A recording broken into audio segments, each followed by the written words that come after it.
अगला theorem number 2 है, बोलता है prove that if two angles of a triangle are unequal in measure the side opposite to the greater angle is longer than opposite side to the smaller.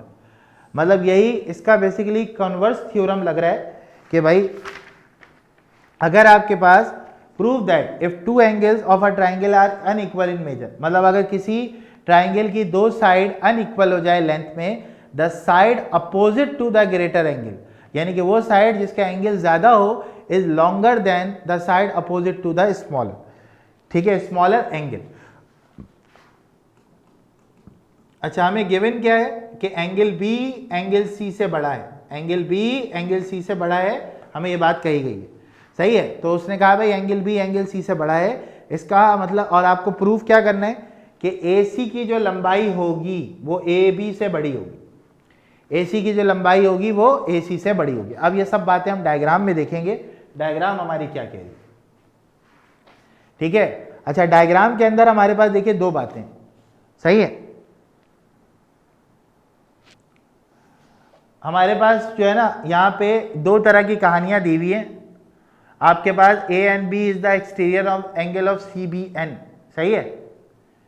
तो ये हमारे पास जो है ना, ये थ्योरम को हम अभी सिर्फ पोस्टुलेट तक देखते हैं क्या है इसके अंदर मामला। ठीक है, देखिए यहाँ पर आपके पास जो कहानी है वो ये है कि आपने जो है ना ये प्रूफ करना है कि दो एंगल किसी ट्राइंगल के अनइक्वल हो जाए मेजर में, तो उसकी साइड जो होगी opposite to the greater angle is longer than the side opposite to the smaller angle.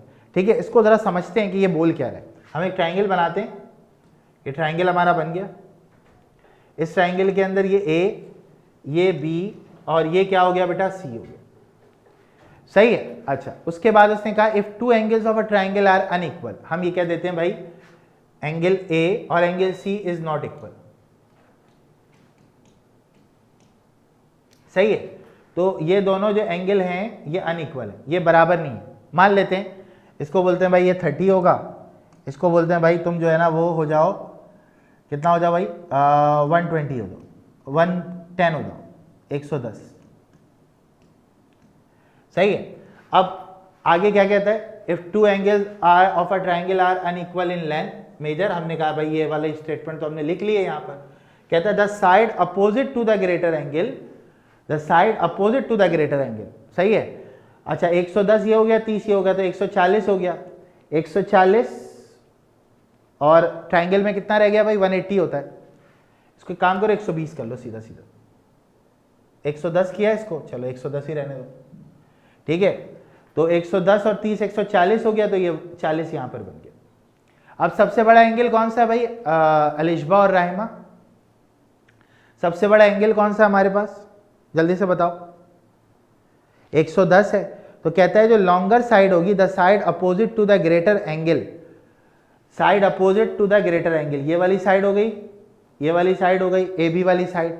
तो अगर इसके अपोजिट साइड की बात करें तो वो ए बी वाली साइड है, side opposite to the greater angle is longer than the side opposite to the smaller angle.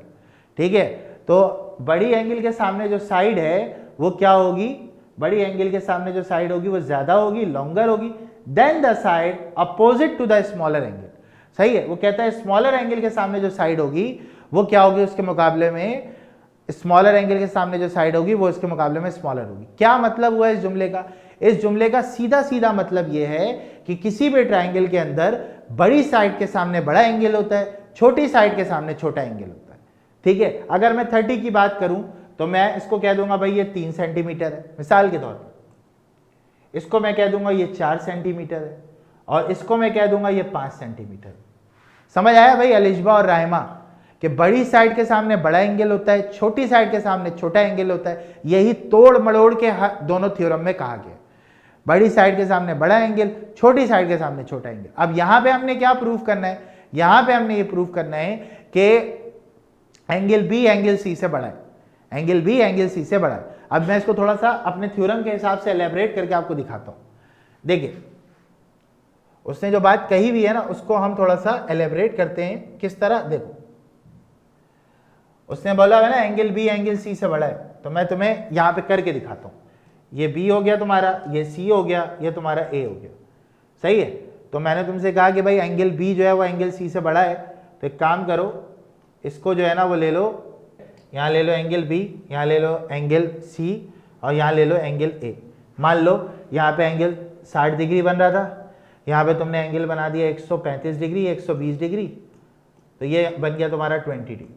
ऐसे कर लिया, सही है। अब देखो 60 के सामने साइड जो होगी वो 4 सेंटीमीटर, 20 के सामने जो साइड होगी 3 सेंटीमीटर, और 120 के सामने जो साइड होगी वो 5 सेंटीमीटर। तो हमारा थ्योरम बोलता है एंगल बी एंगल सी से बड़ा है, एंगल बी एंगल सी से बड़ा है। बड़ा है ना बेटा, एंगल बी ज़्यादा है और एंगल सी कम है, ठीक है। तो वो कहता है कि ये प्रूव करो ए सी जो है वो बड़ा है ए बी से, ए सी जो है वो बड़ा है किससे, ए बी से, ठीक है। ये आपने प्रूव करना, एंगल बी अगर एंगल सी से बड़ा हो गया तो ये प्रूव करो कि ए सी जो है वो ए बी से बड़ा है, ठीक है। ये बात हमने यहाँ पे क्या करनी है, प्रूव करनी। तो अगर ए सी की बात करें तो ए सी कौन सी साइड हमारी ये, और ए बी कौन सी साइड हमारी, वो ये, ठीक है। क्यों है बड़ा, क्योंकि 120 के सामने बड़ी साइड है, और ए और 20 के सामने क्या है, छोटी साइड है। हाँ भाई, समझ आया तुम लोगों को क्या प्रूफ करने को बोला उसने बोला देखो ये 120 है ना, इसके सामने बड़ी वैल्यू है। हमने कहा बिल्कुल है। फिर उसने कहा जो तुम्हारा सबसे छोटा एंगल उसके सामने सबसे छोटी वैल्यू है। इसका मतलब ये हुआ ए सी जो है वो बड़ा होगा और ए बी जो है उसके मुकाबले में क्या होगा, छोटा होगा। देखो भाई, यही प्रूफ करना है भाई कि भाई अगर आप एक ट्राइंगल अज्यूम करें और यहाँ पे बड़ा एंगल ले लें तो इसके सामने वाली जो लेंथ है वो ज्यादा होगी, और यहाँ पे छोटा एंगल ले लें तो इसके सामने वाली लेंथ कम हो जाएगी।